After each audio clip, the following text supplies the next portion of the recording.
Alright, so it's time for the Q&A video session for August 2019 that I've been promising for a while. And for this one, you find me camped out in the garage. Well, it's the school summer holidays, so got to find tranquility wherever you can, right? This is my man cave. It's full of redundant formats as well. It's something of a museum for old style analog formats and pre-digital formats. So behind me there's a whole bunch of vinyl. This is part of my vinyl stash. Got some 7-inch singles up here, reggae stuff. I've got a whole load of magazines. Blues and Soul magazine that I used to write for, all the archives are up there. Also Record Mirror from back in the day, got a whole load of those. I've got cassettes. Every radio show that I ever used to do up until about 2006, when I started using CDs, I archived to cassette. Kids, ask your dad, your uncle, your granddad about cassettes, about vinyl records. These things. What is it? Look at that. Black plastic, black vinyl, black steel from back in the day. Also, a couple of formats that figure in the narrative of my upcoming book, which I'll mention later on in this video. It's a novel called The Cause and the Cure, and is set in Oxford in 1990. And as part of the storyline, which is partly set in a radio station, based on my own personal experiences of working in a radio station from 1990 onwards, we have a couple of formats that crop up there. First of all, reel-to-reel tape. How about this? Before things were mastered digitally, you had actual reels of tape, and the editing used to take place by getting a razor blade and splicing lengths of tape out of these reels, and then joining the two bits back together again. Basically, everything that's now replicated by computers used to actually be done by hand. Imagine that. Another format that crops up is carts. Cartridges known as carts. So these used to figure prominently in radio stations in the 1970s, 80s, 90s, and it's basically a loop of 1/4-inch tape out of one of these reels, which is put into this plastic shell, cartridge, or a cart for short. And this used to house the jingles and the ads and all the promos and stuff on the station. You'd have special players that you would slot these carts into. And that's the way all the jingles and these things used to get played out, again, in the days before computers. So this really is something of a museum for these formats. And I intend to keep it that way. All right, so let's get into the questions for today then. I've got a whole load of them. I've got my trusty microphone here. And of course, I've got my trusty clipboard with all the questions. And these have come in through a combination of YouTube thread comments, Facebook comments, and directly by email.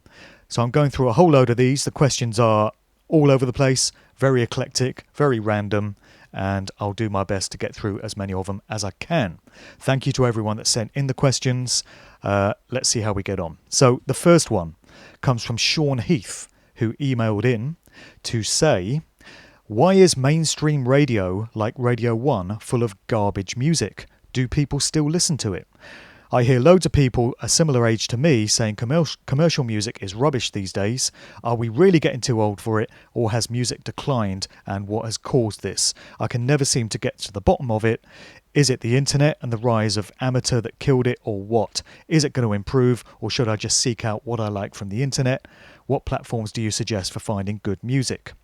Well, we can start on this one with BBC Radio 1, which has been the premier station aimed at young people for the past 50 plus years, since it started in 1967.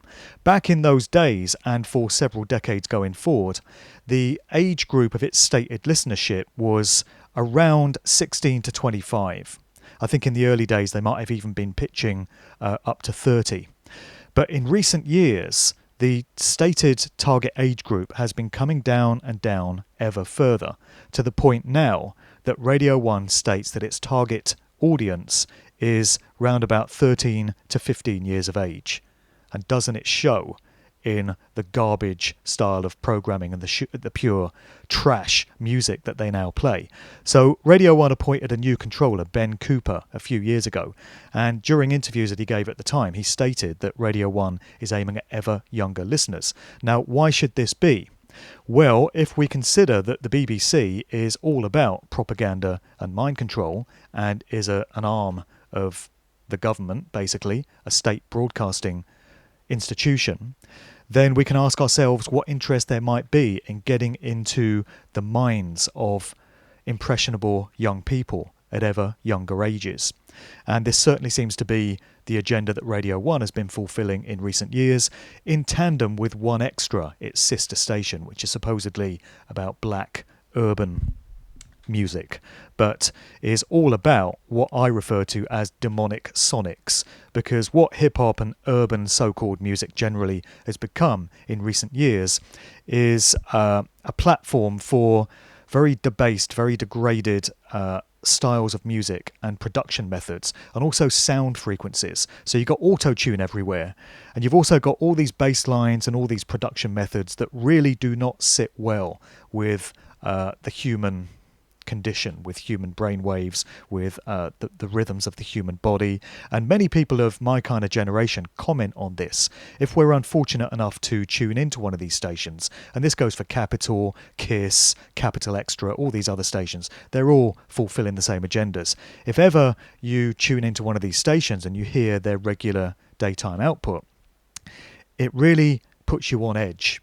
It makes you feel unsettled.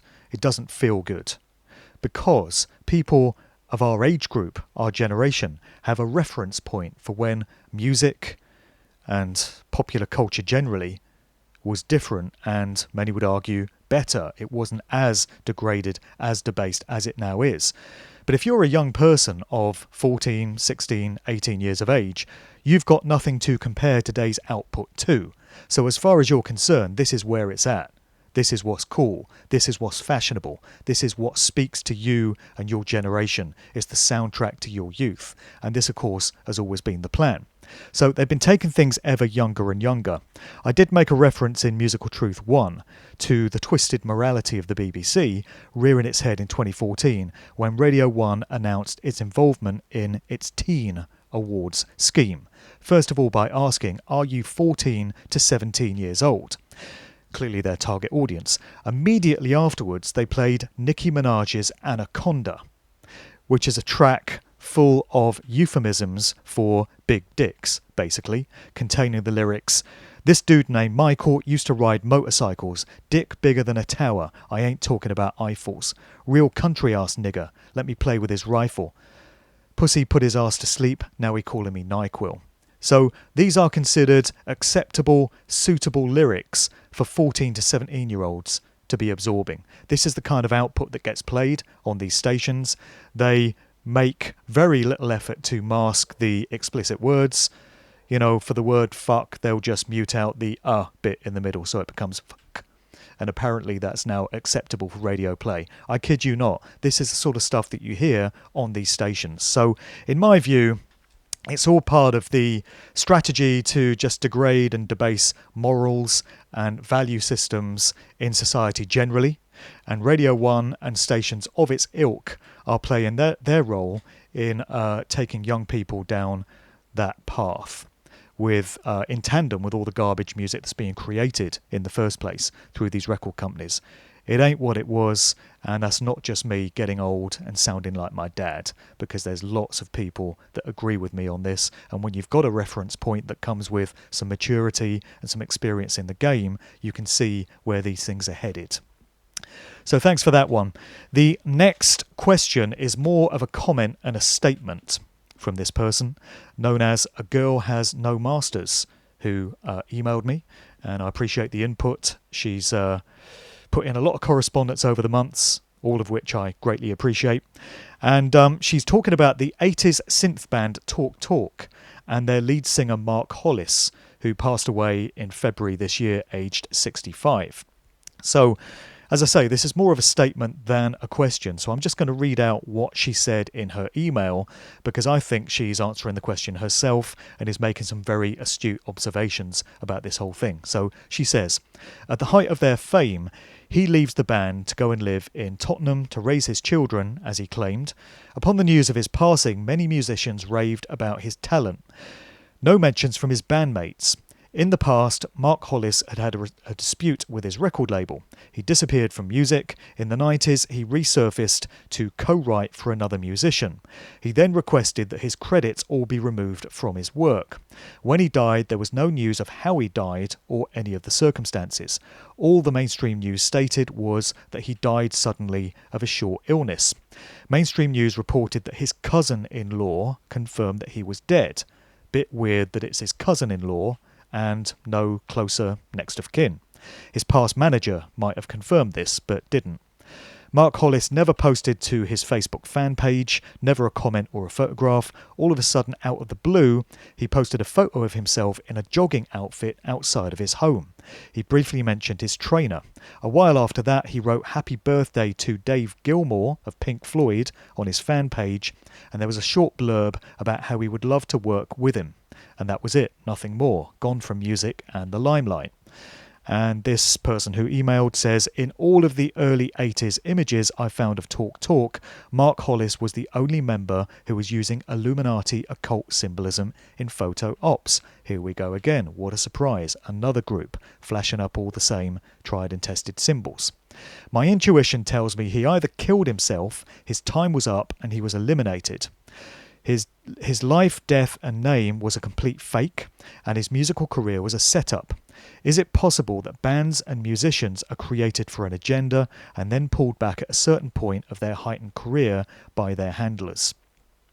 So as I say, A Girl Has No Masters pretty much said it all there. I don't really have anything to add. I didn't know a whole lot about Talk Talk. I did dig some of their tunes. I liked Mark Hollis's lyrics. I thought they had some quite meaningful songs. And who knows what the real deal is there. Obviously, for any group to achieve a certain level of fame and success, they have to be towing the industry line and playing the game. And what degree Mark Hollis and his band were doing it to is anybody's guess. But there are some suspect elements there. You know, the lack of commentary on his passing, the lack of information that the public is given. We're just left to make of it what we will, I guess. And it's just going to be one of those unsolved ones in this instance. All right, moving on. We have a question from my dude Froda Hagen, aka Frost Hound. I appreciate his input as well. He usually crops up in these things. His question was, I hope you can talk a bit about the Swedish group ABBA, who were big in the whole world in the 70s and 80s. And then he goes on to say, not related about music, but can you talk about the Titanic? And one more thing, what do you listen to in a natural day? Okay, let's tackle these one by one. So ABBA, obviously phenomenally successful, highly influential, a household name that most people in the world have heard of. Do you get to achieve that level of career without being a part of the industry machine, without selling your soul, without being a chosen one? I would say that it's not possible without at least one of those elements being present. Having said that, it has been quite difficult to find anything specific on ABBA, but there are a few things that pop up. So if you look up the biography of Benny Andersson, one of the principal founding members of ABBA, born in 1946 in Stockholm, Sweden, we learn that he was originally a member of the popular Swedish rock group the Hepstars, which performed cover versions, among other things, of international hits. And the Hepstars in their day were known as the Swedish Beatles. So it seems that they were being set up in their homeland of Sweden to be the de facto influential pop group of those times, in the same way that the Beatles were in the UK and beyond.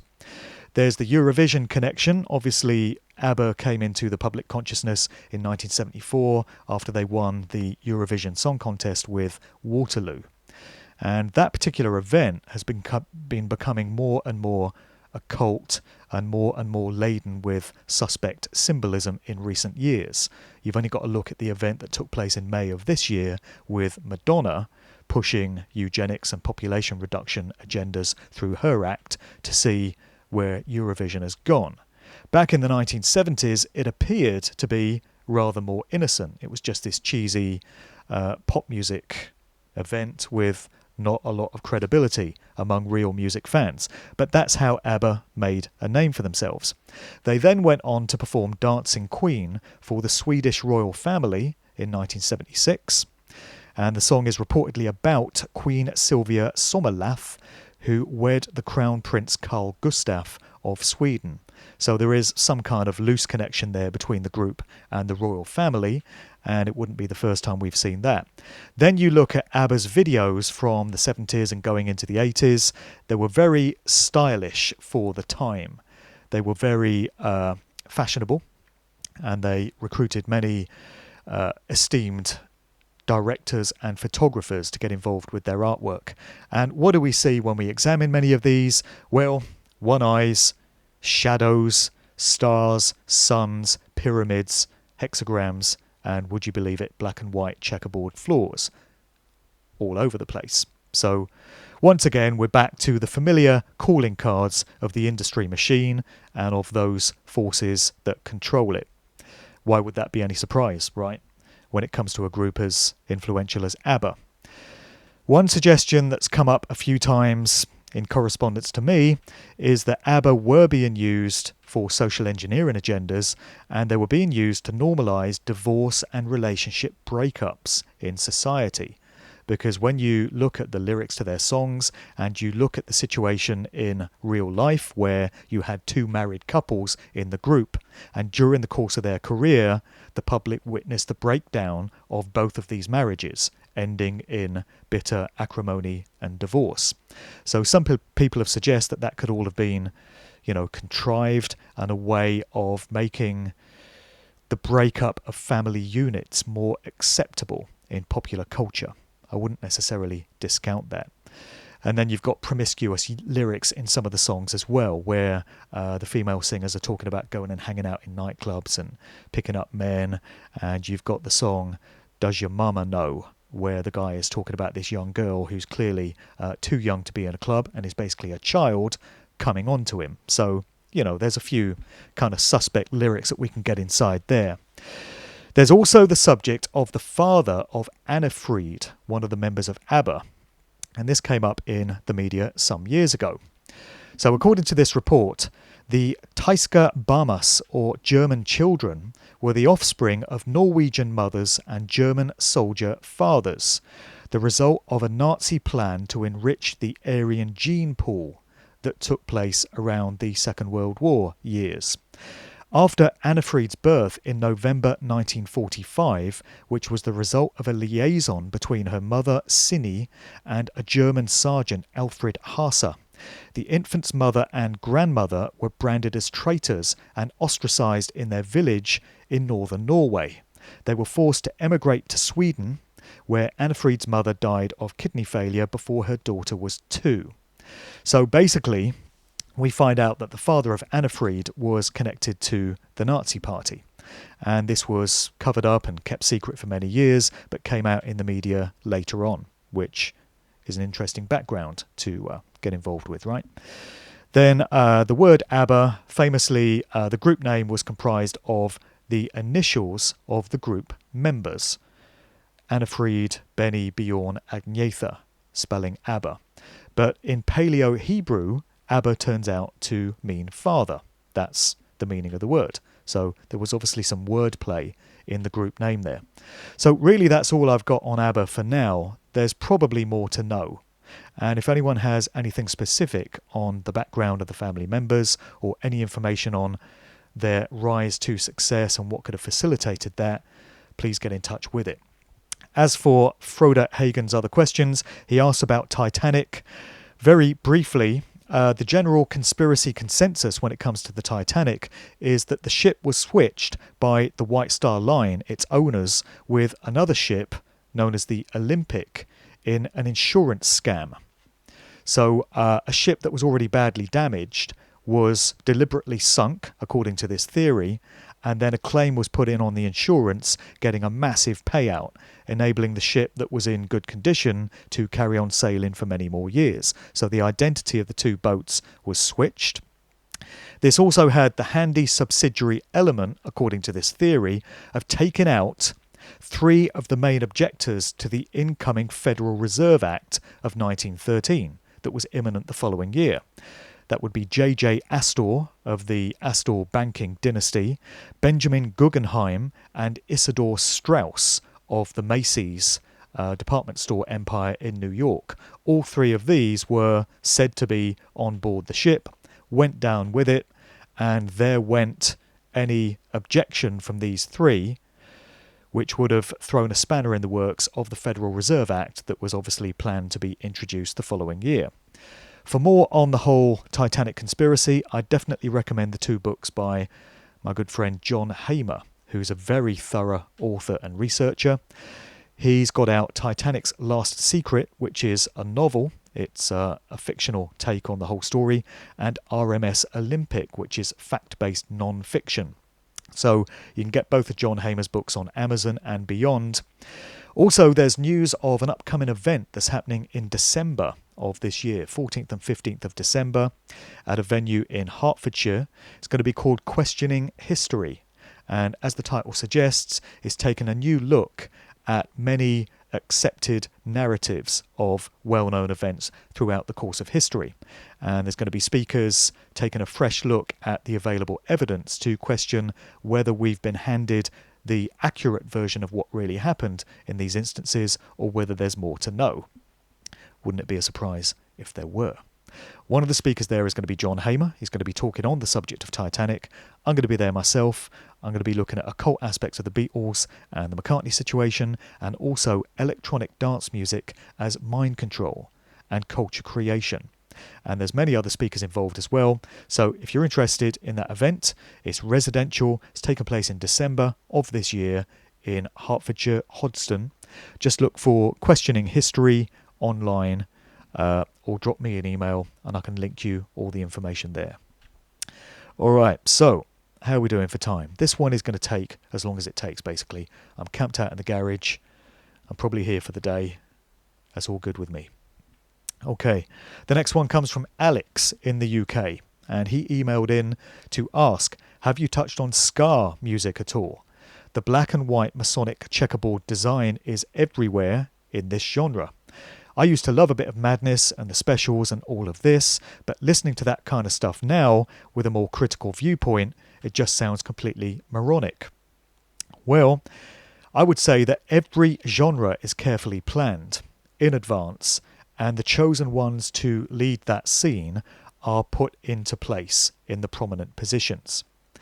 Ska and two-tone was part of the post-punk new wave era in the late 70s going into the early 80s. It coincided with Thatcher's Britain, so there were lots of social changes happening in the UK at the time, and this provided ready-made commentary material for the acts, who tended to be a bit of a mouthpiece for some of the angst and the discontent that was present in the social conditions of the times. So the stage was ideal for these forms of music to come along when they did.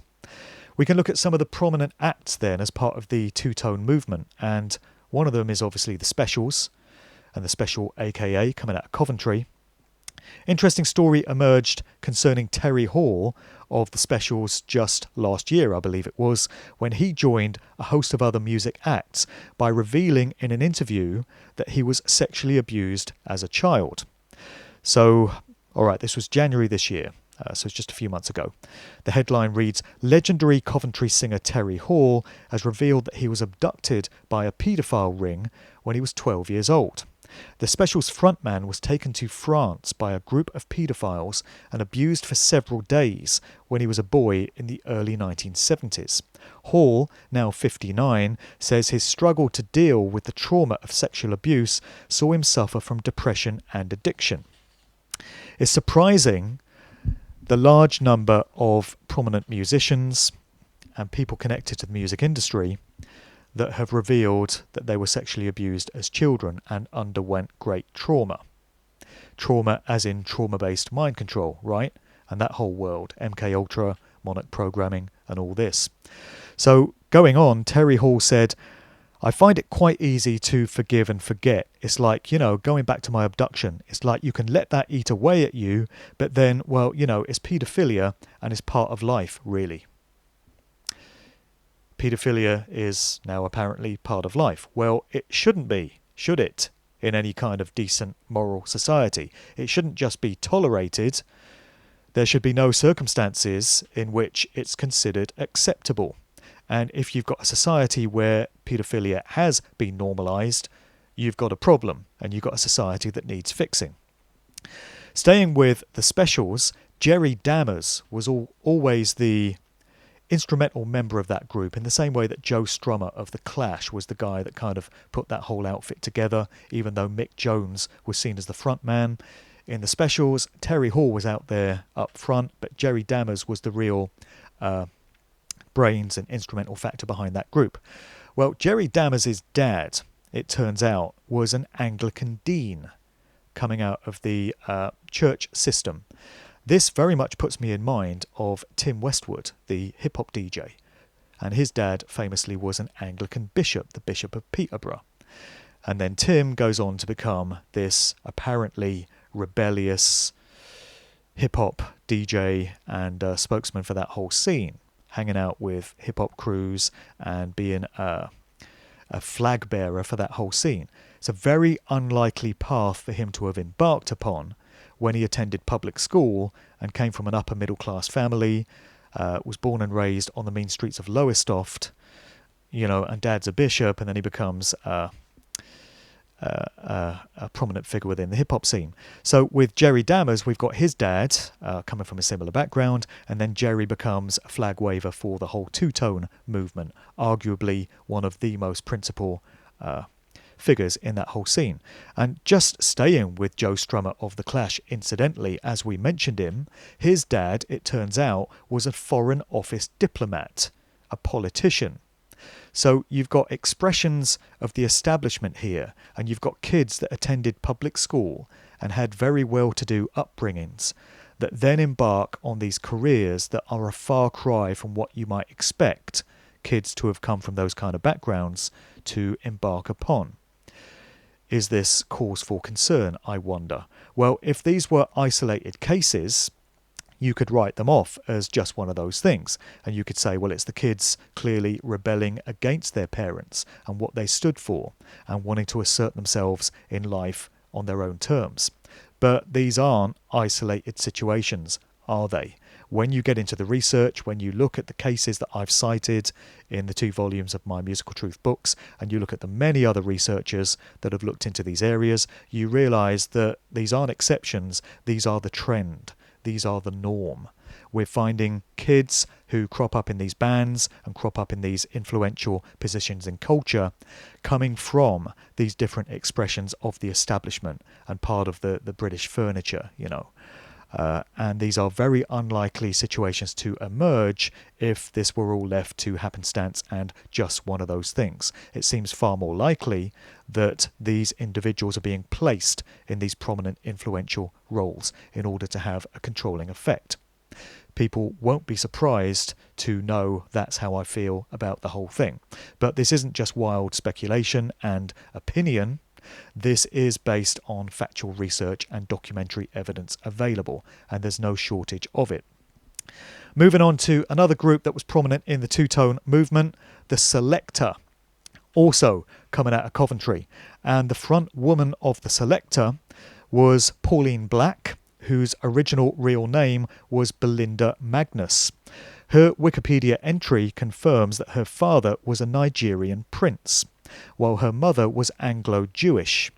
It states Black was unaware of her Jewish heritage until the age of 42, when she traced her birth mother.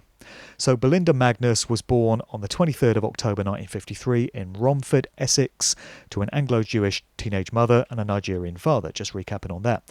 She was adopted by a white middle-aged couple and given the name Pauline Vickers. Her biological father, Gordon Adenle, had come to London from Nigeria to study engineering and was a Yoruba Amoba, or prince. And so Pauline Vickers chose to change her name to Pauline Black. Puts me in mind of Cilla Black, actually, whose original name was Priscilla White. and she decided to change it from white to black. Symbolism much? I don't know. Anyway, Pauline Black also had some small roles in films, including one called Funny Man, which was a satanic occult film also starring Christopher Lee. She had a role in that. She presented a show on BBC4 just recently, revisiting the whole two-tone movement. So a few interesting things there about Pauline Black and her rather regal background coming from Nigeria. Now, the black and white checkerboard motifs have to raise some suspicion when it comes to the two-tone movement, because this was very much the icon and the motif of the whole genre. You would see the black and white checkerboard, and obviously the explanation for that is that it's representing the coming together of black and white youth in the social conditions of those times. It was unity, and that's what the whole two-tone scene stood for, bringing together young people from different races in times of strife in Thatcher's Britain. Well, that all sounds very noble and well-meaning, but when we look at how often the black and white checkerboard design crops up in music industry symbolism, and obviously this comes out of Freemasonry, it's a very common motif that has deep meaning within Freemasonry and other occult secret societies, we have to ask ourselves if there's some relevance there. And I've also covered Madness, one of the other prominent groups coming out of that scene on previous occasions, and some of the occult and mind control symbolism that crops up in their videos. We have this in Musical Truth Volume 2, lots of examples of it. No one knew to look for any of this stuff in the 1970s and 80s when the two-tone scene was thriving. Nobody had any reason to suspect that there was more to know about the symbolism that cropped up, as part of these scenes. But now we do know better, with the benefit of being able to do this research and share our findings with each other via the internet. So we're discovering all kinds of things which have lain dormant for years and decades and have been right in front of our noses. And looking at this vinyl behind me, if I went through this stuff, this has been sitting here for decades, much of it. How much would I find now that I know what to look for in terms of suspect symbolism? It's going to be absolutely packed with it. Alright, so I've edited the video because I just got walked in on. I got discovered in my man cave, even out here. I can't get the tranquility, Can a dude get no peace? Is nothing sacred? So let's restart the whole thing now. One thing I did find was my old flyer stash, which is out here in the garage, from my glory years as a DJ. Among the various flyers was this one from Smooth at Ministry of Sound in Hurghada, Egypt from a few years ago. And this particular gig took place on the 3rd of July.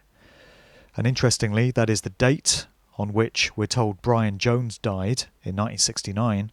And then 2 years later, Jim Morrison is said to have died on the 3rd of July, 71. So of all the dates on the flyers that I could have picked up, it just happens to be that one.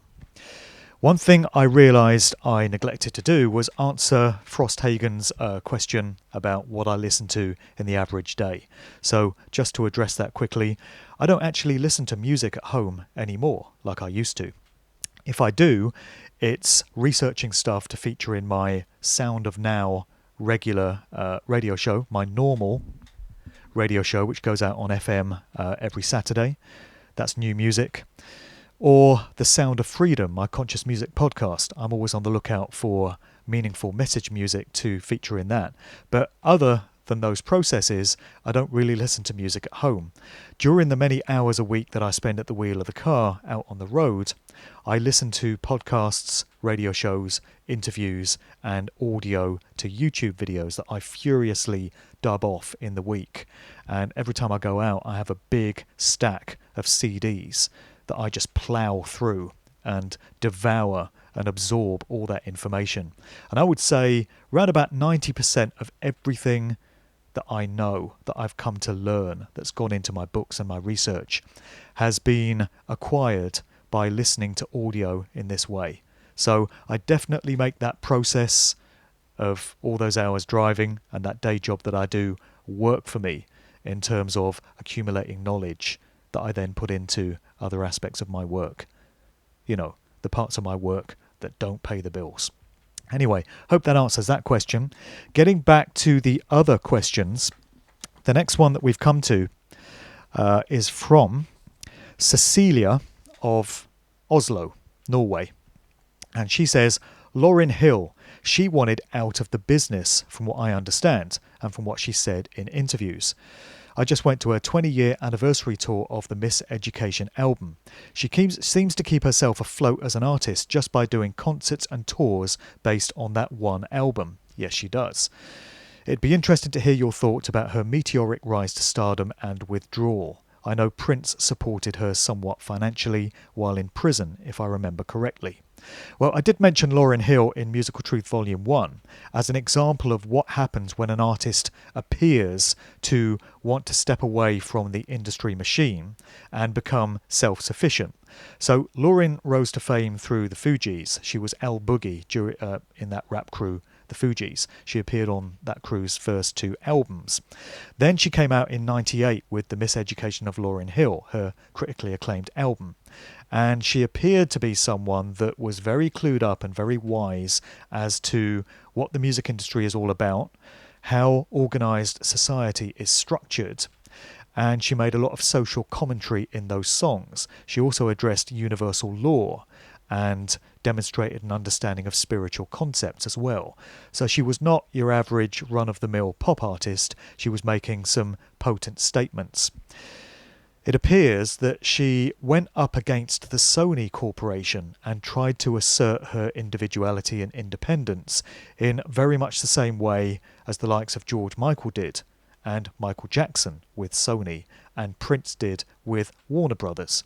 And I don't know if anyone's noticed, but whenever artists attempt to assert their individuality against one of these big corporations, it never ends too well for them. Prince, Michael Jackson and George Michael would be 3 cases in point. In the case of Lauryn, she is of course still with us, but there was a situation where in 2012 a story emerged that she was being pursued by the IRS for a total of $968,000 in unpaid taxes in an affair which smacked of being an orchestrated setup. This is an excerpt from my Musical Truth 1. In her apparent defence, she mentioned that she had received death threats to herself and her family, and the tabloids reported that Lauryn could be facing a long prison term if she's unable to pay off her debts by the given deadline. In the event, she served 3 months in prison in 2013, and a solution then emerged to pay off her debts. She was set to sign a brand new $1 million recording deal with Sony, the very corporation she'd spent the previous 15 years trying to escape. Lauryn Hill was back in the news almost exactly a year ago in August 2018, and according to this story, Lauryn Hill has responded to recent allegations by the jazz pianist and producer Robert Glasper that she stole music for her classic 1998 album, The Miseducation of Lauryn Hill. In a recent radio interview, Robert Glasper, who says he performed with Lauryn Hill once in 2008 as part of her band, reportedly suggested that Hill treated her musicians poorly, instructing them not to make eye contact and threatening to halve their pay because she was unhappy with how they were learning the music. So this is putting forward the idea that she's a diva and she's difficult to work with, which she may well be. She's clearly a complex character. There have been stories over the years about controversial comments she's made in the media, which have been perceived as being very pro-black and anti-white people.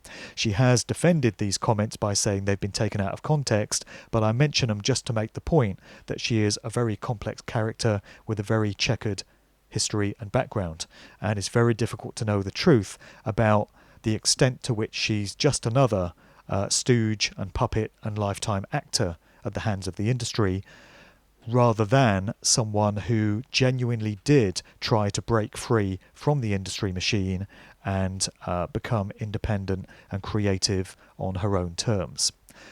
We're just left with this very checkered mishmash of her background story to try and answer those questions.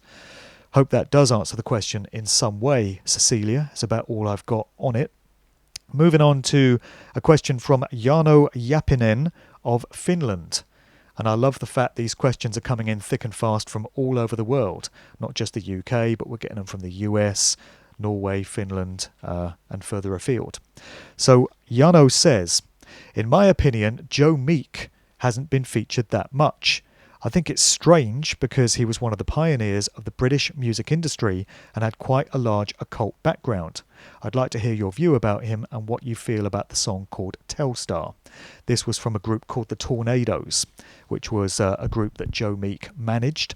Joe Meek was one of the very early music industry Svengalis out of the UK, alongside the likes of Mickey Most and Norrie Paramore and other individuals that were around in the late 1950s, at the very start of the music industry on these shores, when the likes of Cliff Richard and Marty Wilde and Billy Fury and Joe Brown and acts like that were first starting to come through. So, from some research that I did for Musical Truth Volume 1, Joe Meek did crop up, and it turns out that he had some connections to the Kray twins, those notorious East End gangsters who were into racketeering and various criminal enterprises, but also apparently had designs on the music business and wanted to become controllers of various acts in the music game. So the Krays had links to characters in the music industry, including the BBC DJs Jimmy Savile and Alan Fluff Freeman, both of whom have been named as paedophiles in recent years, with new information that's come to light, alongside Joe Meek and the Beatles manager Brian Epstein, who was an associate of Joe Meek. A little something here about Marty Wilde, who I mentioned. He's the father of Kim Wilde, and he was one of the early rock and roll acts to come out of the UK music scene. Marty, in his heyday as a performer and an artist mentor, knew the celebrated record producer Joe Meek and would take other musicians to recording sessions with him. Joe Meek had a dubious private life, having connections to the world of organised crime and having been prosecuted in 1963 for importuning for immoral purposes, homosexual acts still being illegal at the time. So Joe Meek was a homosexual. Meek had reportedly been one of several homosexual paedophiles to share a rent boy by the name of Bernard Oliver, whose body was found cut into 8 pieces and put into suitcases in Suffolk in January of 1967. Meek, by this point having suffered a mental breakdown, I'm not bloody surprised, was reportedly terrified of being questioned by police over the murder, and in February 1967 used a shotgun that he'd taken from the former Tornadoes bassist Heinz Burt to blast the landlady of his London home to death before turning the gun on himself. Another little snippet about Joe Meek that cropped up in my research was connected to this group, the Tornadoes, which he put together and managed, best known for that hit Telstar. One of the band members of the Tornadoes turns out to be an individual by the name of Rob Huxley. And when this Rob Huxley decided to do a bit of digging into his ancestry and genealogy, he discovered that he just happened to be a distant cousin of Aldous Huxley of Brave New World and the Doors of Perception fame, social engineer, eugenicist, co-architect of the CIA's MKUltra mind control program, and many other things besides. Who would have thought? What were the chances of a Huxley popping up in a group in the early days of the British music industry? I'm sure it's just a coincidence and one of those strange things that just seems to keep happening from time to time. So thanks to Jarno for that question. Moving on now to one that came in from, let me find the name, Cecilia. Okay, this is another Cecilia, a different one to the earlier one. And this Cecilia is asking about Clive Davis, the long-time producer and music industry mogul, record industry executive coming out of New York City. Clive Davis is 87 now, born in New York City in 1932.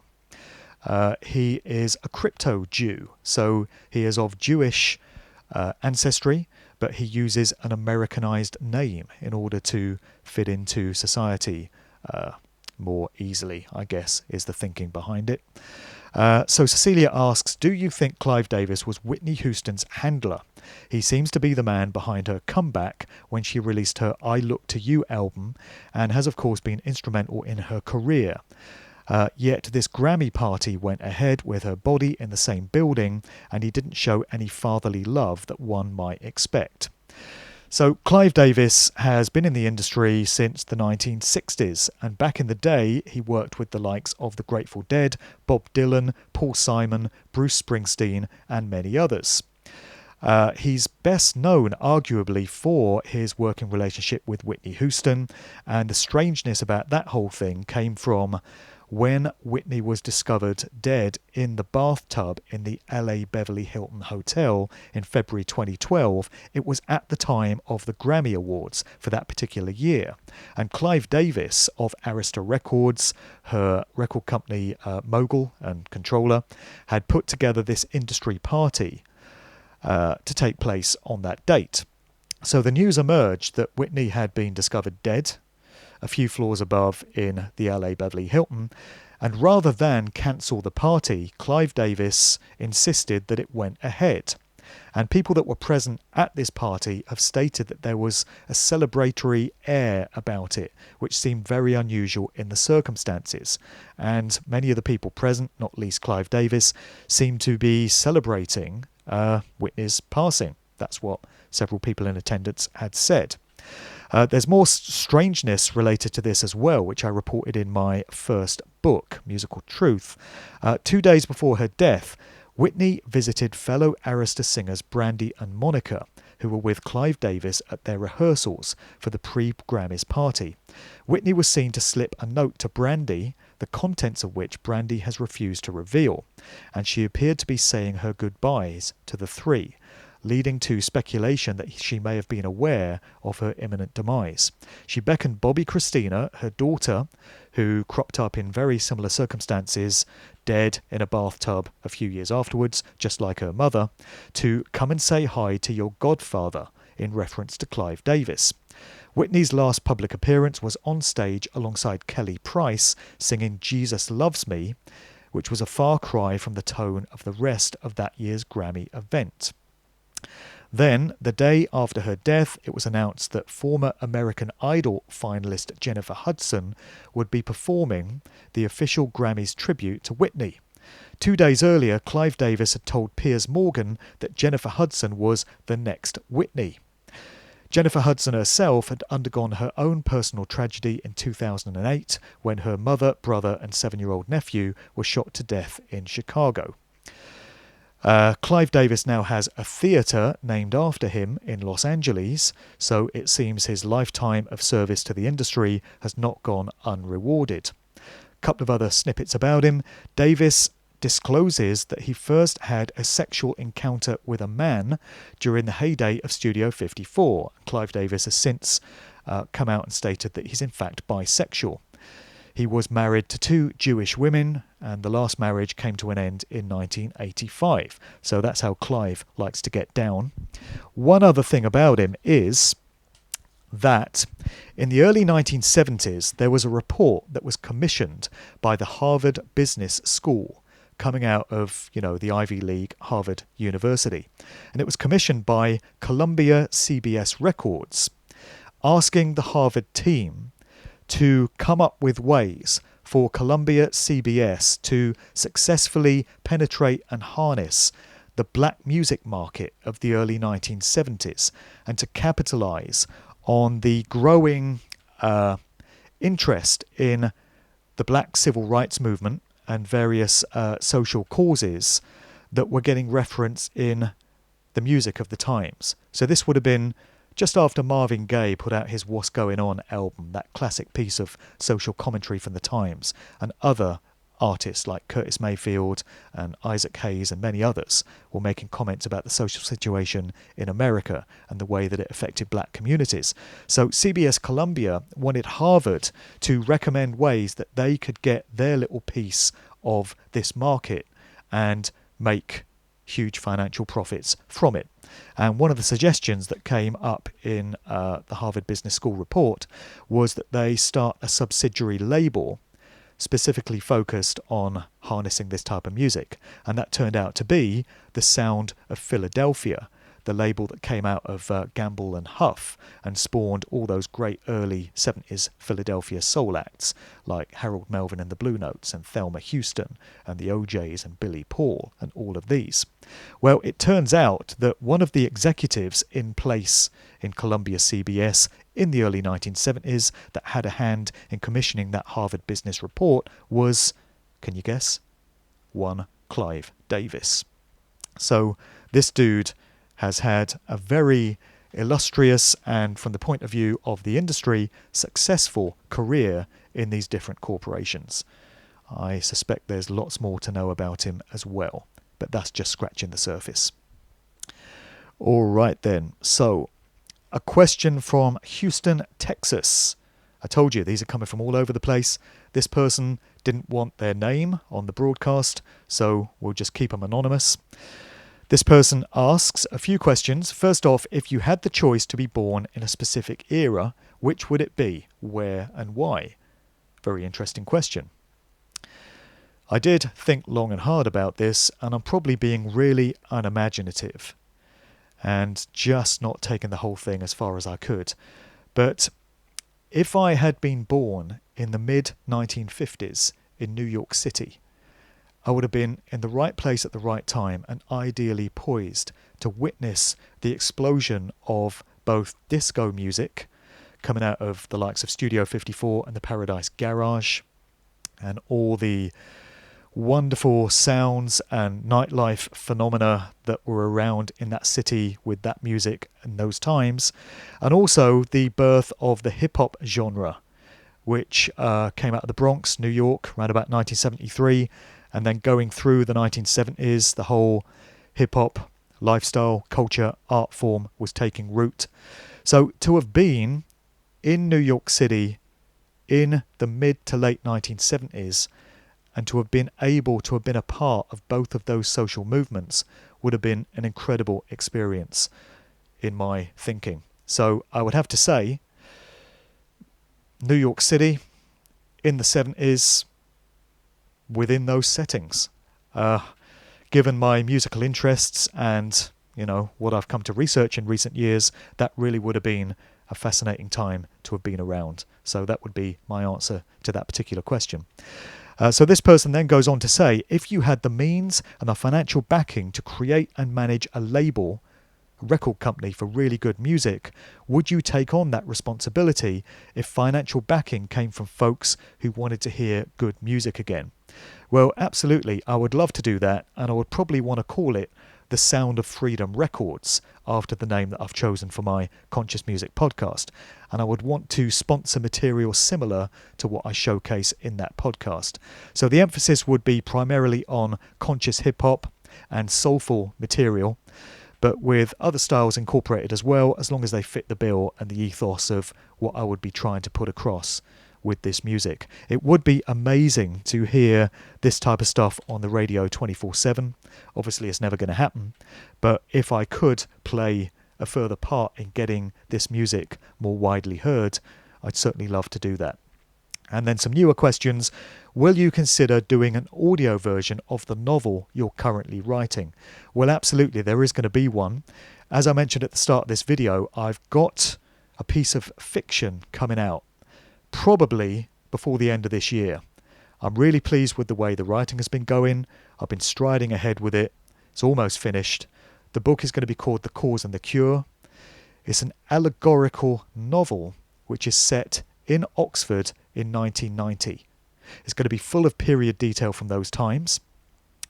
It's going to have a few subplots running under it. So anyone that has any knowledge of having lived in Oxford or visited it is going to recognise the many references to the places around town which crop up in the narrative. Anyone that was around in 1990 and was going clubbing and listening to music and listening to the radio in those times is going to recognise aspects of the narrative as well, because that's one of the subplots that's running. Anyone that was a part of the acid house and rave scene in those times is definitely going to be feeling certain parts of the plot. But other than that, on the surface of it, ostensibly, it is a murder mystery thriller. So It's kind of in the vein of Inspector Morse, I guess, in many ways. There are other influences in there as well. And if you want to read it on that level as a straight mystery thriller, I like to think you're going to be able to get something out of it. But it goes a lot deeper than that. There are layers to it.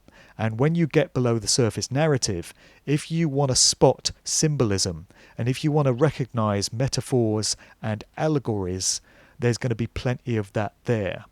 It's going to be full of spiritual teachings. It's going to be full of natural law knowledge. And all of that is going to be available for anyone that wants to detect all of this stuff under the surface narrative. So it can be read on many of these different levels. I've had an absolute blast writing it. I can't wait to get it out there. And yes, I'm going to be narrating an audio version of the book through audible.com, part of Amazon, for anyone that likes to listen to books that way, as I like to myself.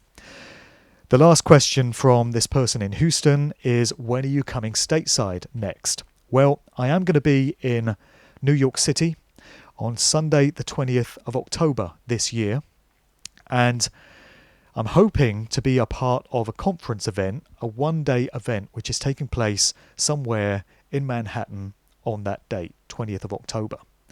My dude Billy Ray Valentine of the Infinite Fringe podcast, one of the very best alternative podcasts out there. I highly recommend people subscribe to it. Billy Ray is that dude.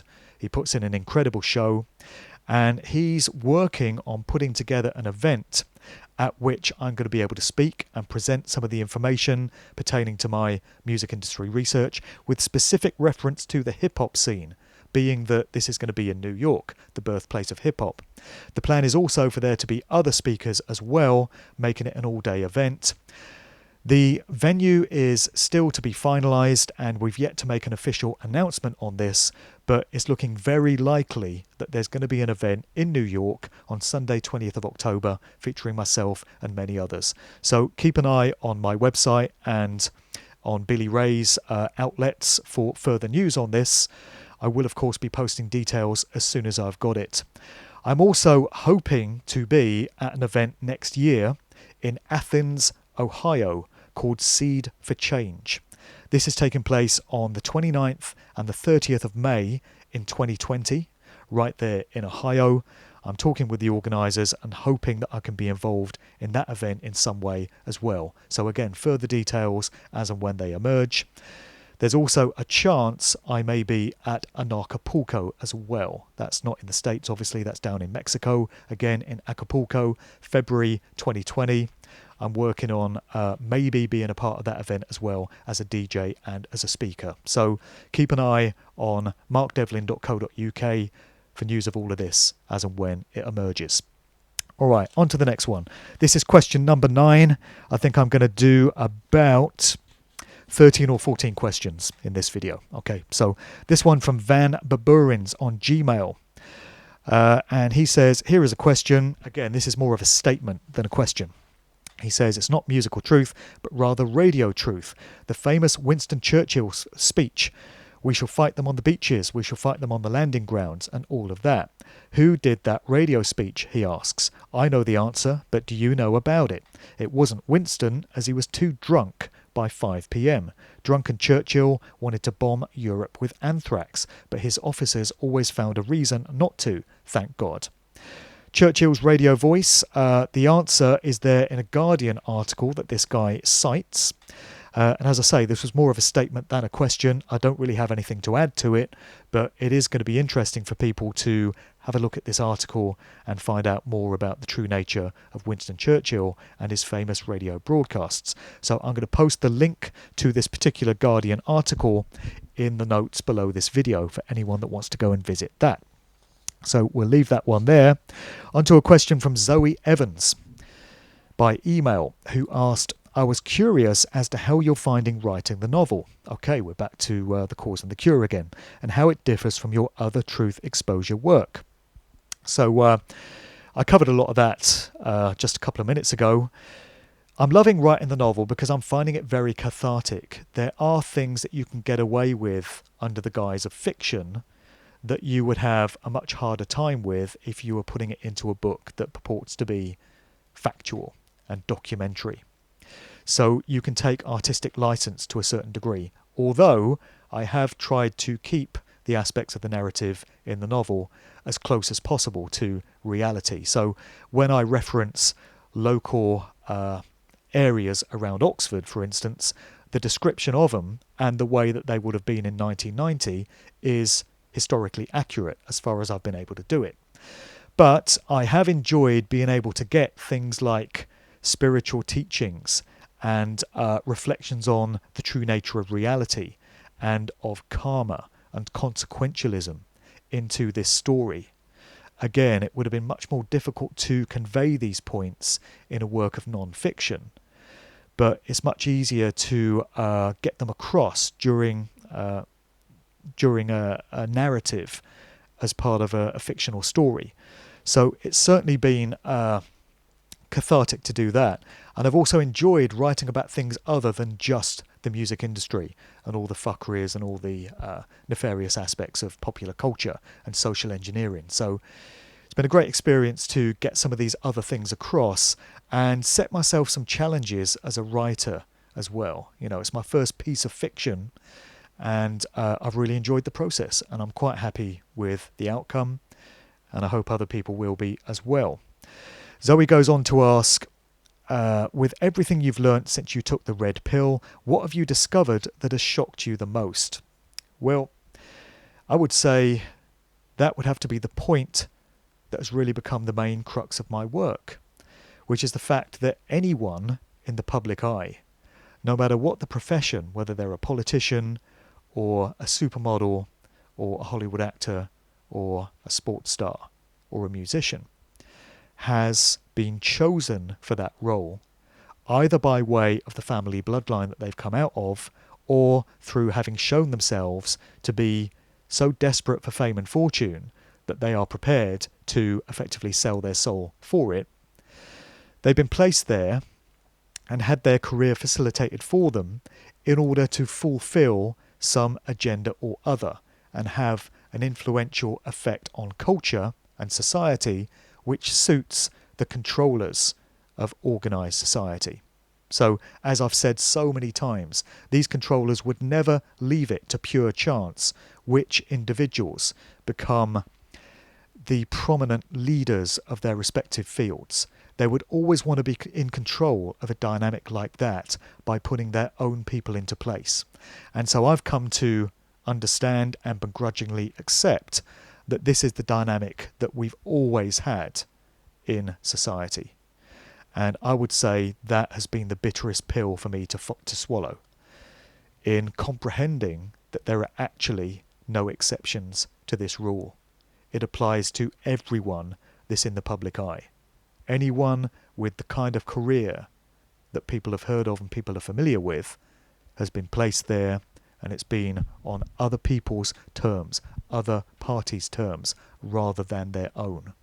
Realising this and understanding that everyone I've ever looked up to in the public eye is a part of this dynamic has been a very difficult thing for me to come to terms with.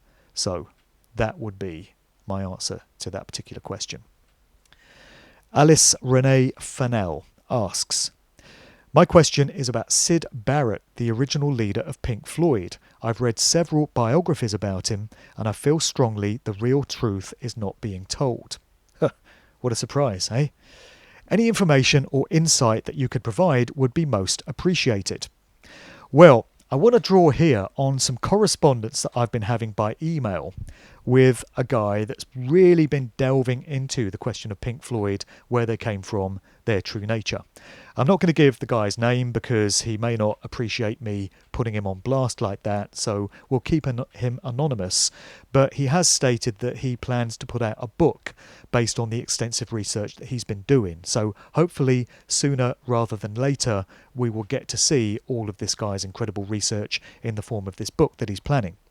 So just picking up on a few odds and ends that he's fed to me through email correspondence. First off, Rock lore has it that Pink Floyd's original singer, Syd Barrett, went insane after years of erratic behaviour, supposedly as a result of LSD and other substance abuse in his youth. Syd's father was a prominent pathologist, and he's said to have been related to the celebrated English physician Elizabeth Garrett Anderson. Here we go again with bloodlines. It may be relevant to note that Barrett's father was connected to Cambridge University. I'm sure it is. Cambridge, along with Oxford University, is very deeply involved in social engineering, alongside the likes of the Tavistock Institute and the Frankfurt School. In 1969, this is something I got from one of the emails, Syd Barrett went on holiday to Ibiza. Apparently, this was a popular destination on the hippie trail 20 years prior to the famous meeting of the DJs that led to Ibiza becoming a clubbing destination. Yeah, in the 1960s, and this is something that's been confirmed by Matt Sergiu of the Occult Beatles and Conspiromedia blog sites, Ibiza figured very heavily in the counterculture scene of London of the times. Ibiza was a popular destination for prominent figures on the avant-garde art scene, the swinging London Carnaby Street sort of counterculture situation that we had on these shores during those times. So Pink Floyd's story is tied in with that. I seem to recall also that Pink Floyd provided the soundtrack to a documentary from those times on Ibiza, which covered the counterculture interest in that particular destination in those times. So this person also says, by the way, I was reminded yesterday that Dave Gilmour's father was a professor of genetics. So another member of Pink Floyd, and further sort of establishment connections there through what the father did. And some further nuggets on Syd Barrett. This person that's been emailing me says, what I've found out with Syd is that the LSD story ties into the treatment of schizophrenia by R.D. Laing, who is one of the infamous doctors involved in MK-Ultra research during the 1950s and 60s. Laing was obviously involved with Tavistock and Timothy Leary, and he was exploring the movement away from traditional psychiatric methods towards using LSD. He's a bit like the British Timothy Leary. Roger Waters says that Syd was suffering from schizophrenia and he took him to see R.D. Laing, but that Syd wouldn't get out of the car and Laing didn't want to force him to. When you consider that sometimes Syd would just stand motionless in a trance on stage when the music started, it becomes a distinct possibility that this type of experimentation was occurring with his mind, a form of triggering. Tying into MK-Ultra there. There is a reasonable argument to suspect that Syd Barrett was nobbled along with the other major pillars of the psychedelic movement in 1967 in order to get it away from an organic hippie ideal and send it down a more commercial and socially mainstream path. This person goes on to say, there is actually very little solid evidence of Syd getting fried on LSD, and it appears to me at the moment that LSD and schizophrenia are oft repeated red herrings to distract from the real events. It seems that once the idealistic psychedelic movement had been created and gained notoriety, it was then co-opted and controlled where possible, and the bits which didn't cooperate, including Syd, were destroyed. Interesting stuff, and I certainly look forward to seeing more of this person's research in this book, which I really hope we do get. The next question, which came from William Whitlock on Outlook, also ties into Pink Floyd. And Bill is asking about Roger Waters. Very interesting character to get into. He says, I remember listening to a YouTube upload you put up some time ago and someone asked about Pink Floyd. And you said about David Gilmour being a bit suspicious. Yeah, I think I covered that in the last Q&A. Roger Waters has an army background as his dad died in the war, and he says he never knew him because of that.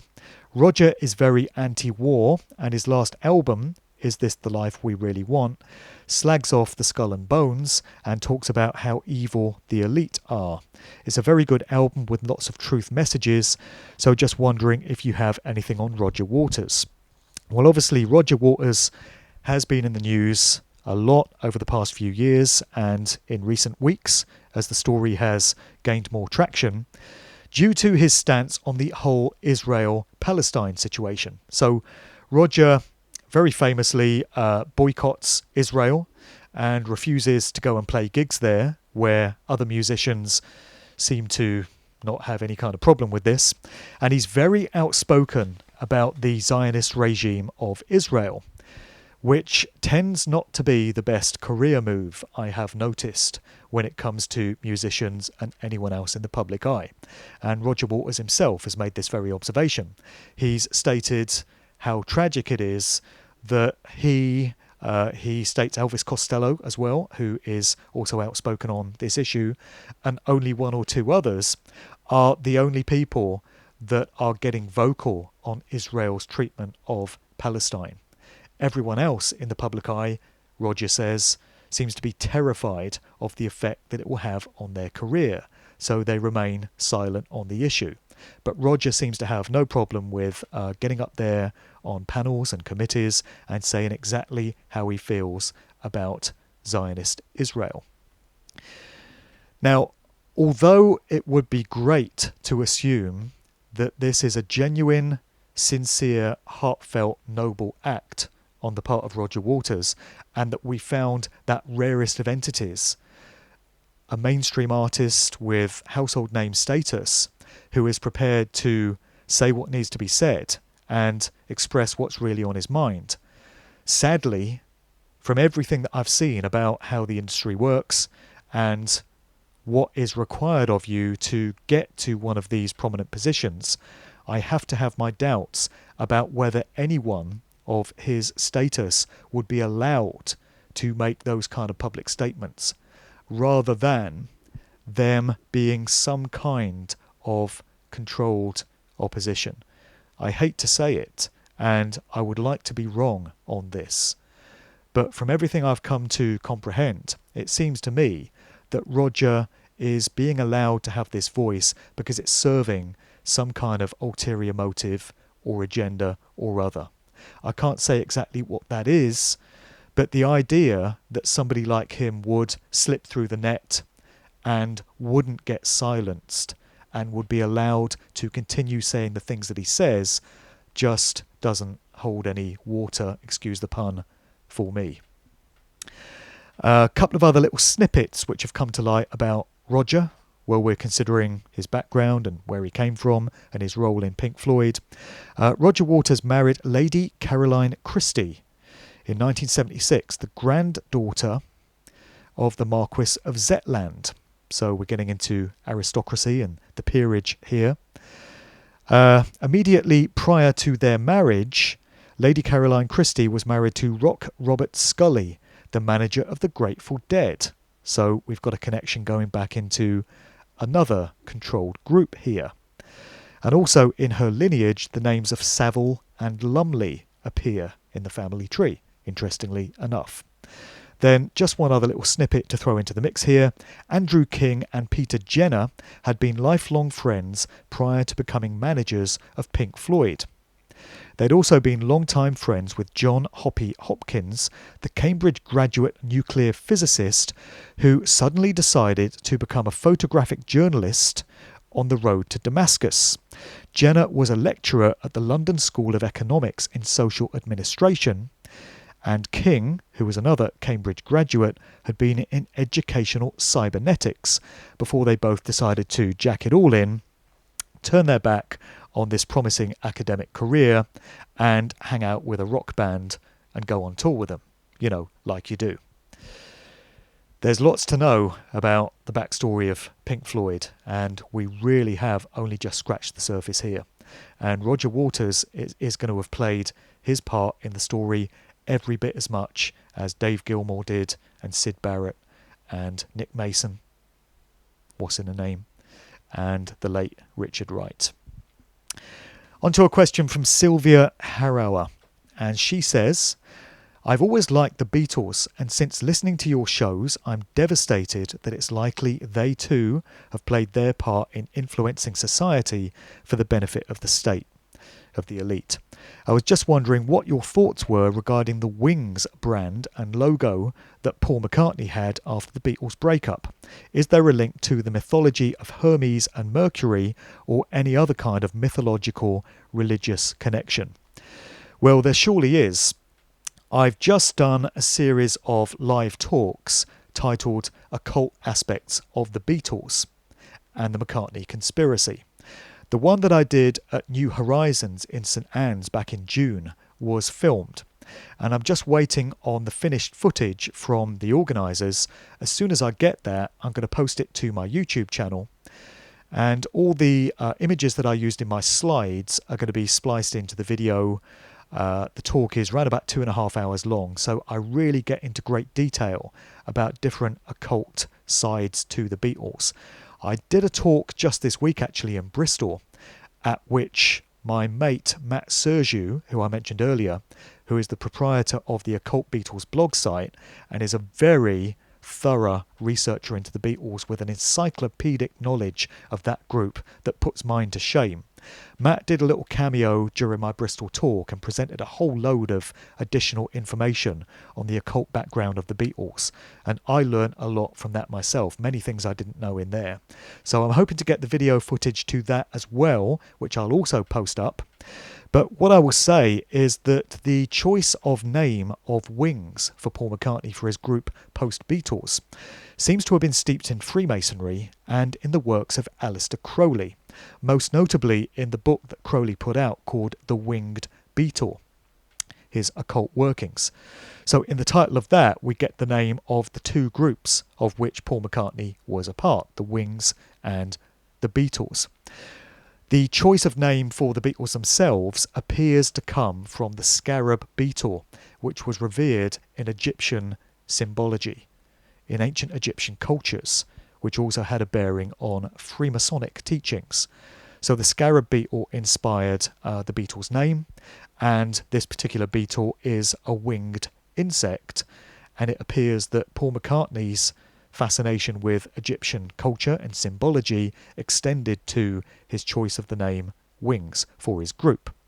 In some of the hand symbols that you can see McCartney and also Linda and Denny Lane from that group doing during the Wings years, this ties back into known signs of Freemasonry as well and other occult mystery school teachings.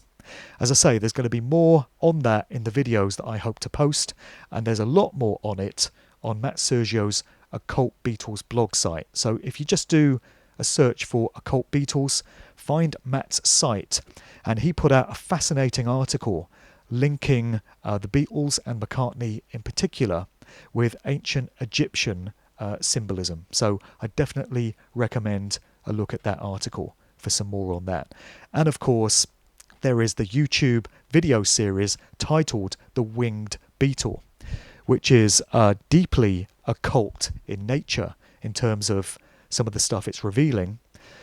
And it's rumoured to have come from an insider from within the Beatles camp that would be in a position to know a lot about the true nature of Paul McCartney and how the group Wings came about. So I definitely recommend having a look at the Winged Beetle documentary series on YouTube. So I think we're going to do a couple more, and then I'm going to hold over the others to the next Q&A session, and I'll try and get another one in certainly before the end of this year. We should do these more often, right? Gives me an excuse to get out to the garage more among the lawnmower and the garden tools and the engine oil and all of that. We have all this great, fascinating formats from the past. So this question concerns X Factor type shows. It's from somebody else that wants to be anonymous, so we'll respect that. This person says, I would like your opinion on X Factor type talent shows. Now they're creating new acts right in front of us. What is the agenda here? Is there any deeper meaning or concept behind it? How does Simon Cowell fit into the elite in all of this? My own thoughts are that the acts selected for the top are not from the general public. They've been selected in advance and the winner is pre-planned. I'd be inclined to agree with that. The telephone votes are unverifiable and make a lot of money for the show, in addition to the sponsorship deals and all the ads. Once the winner is selected, the radio stations kick in with continuous, non-stop bombardment. I experience the same pop music every time I travel, in the car, the shops, the malls, the airports, the bars, etc., in most companies I travel to in Europe and the US. So this person is making the point that these acts are pre-selected and it's already known who the winner is going to be, and the rest of the show is just a charade to get viewers, to pull in sponsorship and ad revenue, and also income from the phone-in lines. I'd be inclined to agree with all of that. I can't really dispute any of it. I'm sure this person is absolutely spot on. I've just got a couple of little things to add about Simon Cowell himself, who of course heads up the X Factor and Britain's Got Talent and whatever other of these goddamn awful shows he's involved with. So Simon Cowell, his paternal grandmother was a Polish Jewish immigrant and his father was from a mostly Jewish family. I make this observation because it's a demographic that we see cropping up very often in the entertainment industry. I know people are going to think that this is a loaded statement or a loaded comment, or there's some ulterior motive behind making it, and you're always going to get this when you bring up this particular group in any context whatsoever. Let me make it clear once again why I'm bringing it up. I mention it because there is an above average representation of people who identify themselves as being from a Jewish background in the entertainment industry, and it's out of all proportion to this group's representation in regular society. I've made this statement many times before. If it were a hugely out of proportion representation of Norwegian people or Brazilian people or Malaysian people, I would be asking exactly the same question. I'd be saying, why are there so many Malaysian people cropping up in roles in the music industry and in the television industry and in the Hollywood film industry, in all the executive roles? Why is it? Well, I'm asking that question because we see this dynamic occurring with people who identify themselves as Jewish. And so the question remains for that very reason and no other, just to make this abundantly clear. Anyway, that's an aside. It's related to Simon Cowell, who I was talking about. Simon Cowell famously, as I revealed in Musical Truth Volume 1, put up the bail money for Jonathan King, the well-known BBC paedophile who was exposed many years ago as having preyed on young boys who attended a youth disco by the name of the Walton Hop. When King's case went to court, Cowell famously put up the bail money for him and was reportedly put wise to the type of individual that Jonathan King was by the PR agent Max Clifford, who was working with Simon Cowell at the time, before Max Clifford himself got arrested on various charges related to sexual offences in the midst of the whole Jimmy Savile fallout that we had of a few years ago. So why would Simon Cowell put up money to bail out Jonathan King? I know that Cowell's allies will say, oh, he can't possibly have known what Jonathan King was up to. That was all a mystery to him. Yeah, right, I'm sure that's what it is. That's got to be the explanation, right? Simon Cowell was romantically involved with the singer and actress Sunita, who reportedly dated on and off for 20 years. In 2013, Sunita revealed to the mainstream media that she had an abortion of a child that she had conceived, along with Simon Cowell. It was Simon Cowell's child. She says Simon did know about it. According to these headlines, Sunita finally opens up about terminating Cowell pregnancy. Sunita made the decision to terminate the pregnancy back in the 1980s. So we got Simon Cowell and Sunita dating each other on and off for 20 years, being an item, even though they were both involved in other relationships. Then we can look into the lineage, the ancestry of Sunita, and we discover that her mother is Michelle Brown, who was a singer on the gay disco scene of the 1980s. It was a movement known as High Energy, and Michelle Brown was one of the prominent singers on that scene. I think she had a song called So Many Men, So Little Time, if I recall correctly. And Sunita's aunt turns out to be Amy Stewart, who is a sort of soulful R&B singer. Her father is Tony Blackett. And this is where we get into the Blackett bloodline, the Blackett family. When you get into the family tree of this lot, you find that we have connections to the royal family, a handful of former British prime ministers, and a handful of US presidents. There was an article which was put out on the site theblacketts.com, which used to be available, where you could trace the family tree of the Blacketts, and you could see where Sunita in turn fitted into the whole thing. That article seems to have been removed. It's no longer there. It wasn't the last time I checked. You may be able to find remnants of it or references to it in chat forums if you do a search on the internet for maybe Sunita, the Blacketts, Mikhail Brown, Amy Stewart, Simon Cowell. If you put all these in as search terms, you might find some reference to this article. But the article itself, looking back on the lineage of the Blacketts, appears to have gone. But interestingly, we now have Simon Cowell linked to a singer who we thought was just all about these stupid, brain-dead, moronic bubblegum pop tunes like So Macho and all of this. But there seems to be rather more to know about how she got her particular role in the industry and how it was that her pop career got started. Again, it's all down to the families. It's all down to the bloodlines that you come out of. Let's have a look at what remains and we'll decide what to do. Okay, this one is, again, pretty much more a statement and an observation rather than a question. So we'll do this one. Kath David got in touch on YouTube and she said, I've just watched an 80s video of Billy Ocean's Loverboy. It's full of symbolism, lizards, pyramids, quite shocking and creepy. Also, I think Loverboy may be a reference to pedophilia, young boy lovers. 80s videos are rife with this kind of sickness. Well, they absolutely are, as I discussed in my last Q&A session and as I've covered in Musical Truth Volume 2. And for anyone that wants to get a feel for the video that she's talking about here, just go on YouTube, type in Billy Ocean Loverboy official video, and you'll see exactly what she's talking about. It's high-level strangeness at the very least, and deeply unsettling when you really get into it. The video has to be seen to be believed, and none of the images bear any relation to what Billy Ocean seems to be singing about in the song. And you might think to yourself, well, Billy Ocean isn't an obvious candidate for manipulation given the seemingly innocent nature of most of his output. But then again, Billy Ocean has had #1 hits, and he has been a part of British pop music fixtures during the 1970s and the 1980s. And I would again pose the question, can you have that kind of career and that kind of influence if you're not playing the game and if you're not serving certain agendas?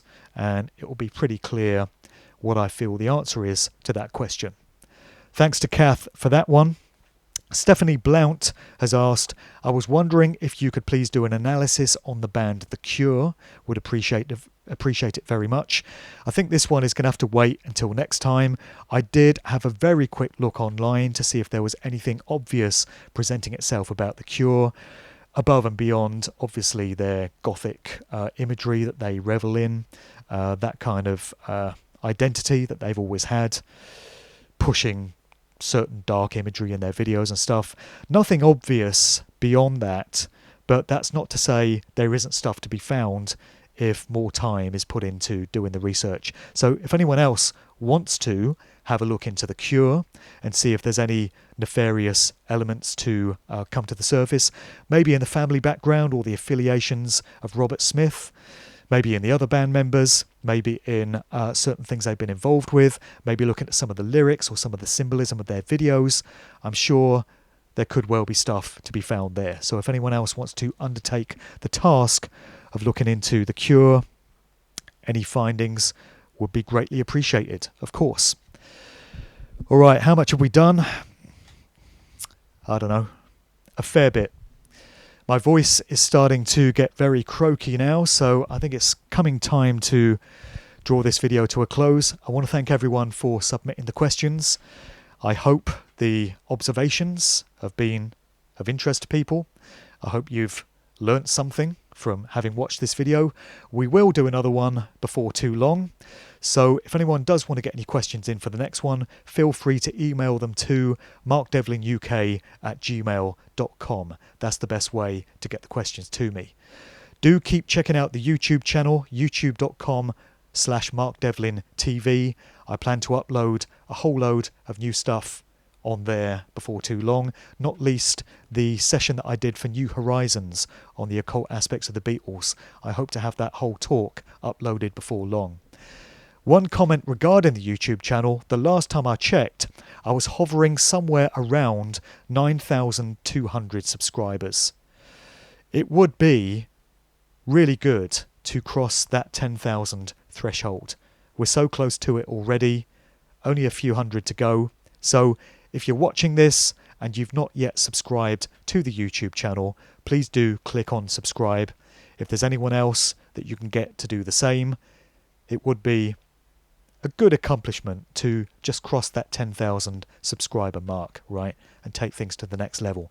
I don't put as much into my YouTube channel as certain other researchers do. I just don't have the time for it, but it certainly would be good to take things beyond the 10,000 level. Other than that, just keep an eye on markdevlin.co.uk for all the latest comings and goings in my world. As I mentioned earlier, the book, The Cause and the Cure, is very close to being finished. I've now got the typesetting and the proofreading and all of that to put into place. But I'm aiming to get the book out this side of Christmas if I can. If I don't achieve that, it will be in very early 2020. And I'm definitely looking forward to unleashing that on the world. I'm trying to think if there's anything else I need to mention. Obviously, there's my Sound of Freedom Conscious Music podcast. If you're not yet up on that and you like meaningful message music that really speaks to you, and you don't like all the moronic, soul-destroying, brain-dead, satanic garbage that you get in the mainstream, then check out the Sound of Freedom. Just look for my Spreaker page, do a search on Spreaker for Mark Devlin, the Sound of Freedom, and you can subscribe to the RSS feed for that and catch all the future episodes. I think that's about it. My time of hiding out in my man cave in the garage has come to an end. I suppose I better go and show my face in the house now and see what the rest of the day has to hold. Thanks for watching this video, and stay in touch. Take it easy, stay safe, and don't believe the hype. Stay out of mind control. See you soon.